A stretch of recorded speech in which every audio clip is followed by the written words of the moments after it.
Buenos días, queridos integrantes del seminario Páginas de Marx. En esta segunda sesión abordaremos el texto ¿Qué es pensar abstractamente? De Hegel. Para esto, en el comentario que ofreceré a continuación, voy a señalar algunos puntos que me parecen relevantes y dejaré al final algunas preguntas para abrir la conversación. Es llamativo de este texto que la pregunta que formula Hegel no es ¿qué es pensar abstractamente?, sino es ¿quién piensa abstractamente? Y con esto no aborda el problema a partir del concepto en términos generales del pensar abstracto, sino que lo aborda a partir del sujeto que realiza la acción de pensar abstractamente. Esto es lo que explica que Hegel se interrogue por el pensar abstracto a través de ejemplos concretos y no de una teoría general.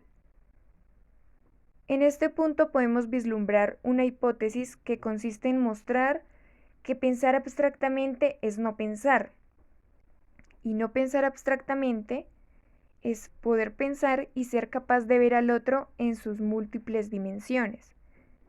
Esto podría aplicarse también a los fenómenos y no solo a las personas.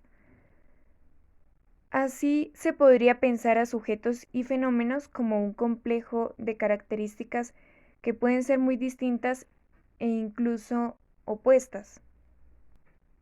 Los sujetos que piensan abstractamente definen a un ser humano solo por una característica sin tener en cuenta otras características que lo constituyen. Un ejemplo del pensamiento abstracto es el de quien no ve en un asesino más dimensiones que la de ser asesino. Por el contrario, quien no piensa abstractamente puede determinar al asesino como más que asesino. Como lo muestra Hegel en un ejemplo, cuando una enfermera dice que un asesino, además de serlo, tiene la gracia de Dios porque sobre su cabeza decapitada aún caen unos rayos de sol. Es decir, quien no piensa abstractamente puede tener una mirada que reconozca cualidades diversas en un objeto, cualidades que incluso pueden llegar a ser contradictorias, como decir que alguien es criminal y divino.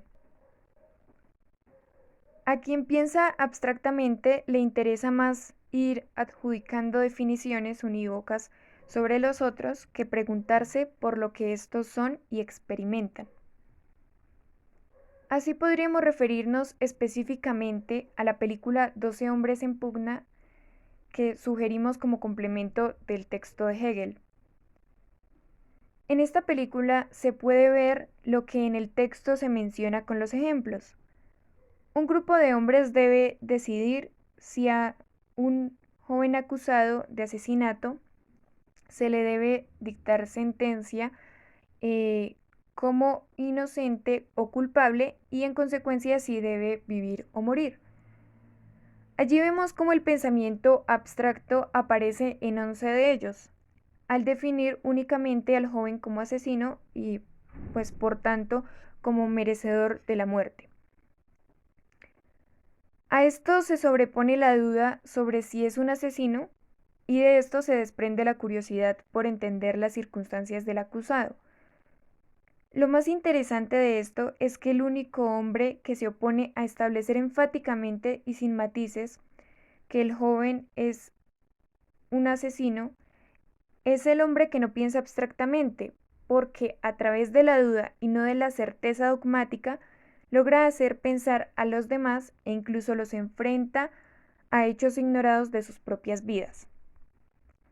Cierro este comentario dejando algunas preguntas que animen la conversación, tales como ¿qué es pensar? ¿Cómo se puede abordar esta pregunta? ¿Y por qué Hegel parece contraponer la elaboración de definiciones generales a la exposición de ejemplos concretos? ¿Son acaso esas las únicas vías para explicar el pensar? ¿Estas vías necesariamente son opuestas o se pueden complementar? Bueno, esto es todo. Muchas gracias por su atención y esperamos que tengan un feliz día.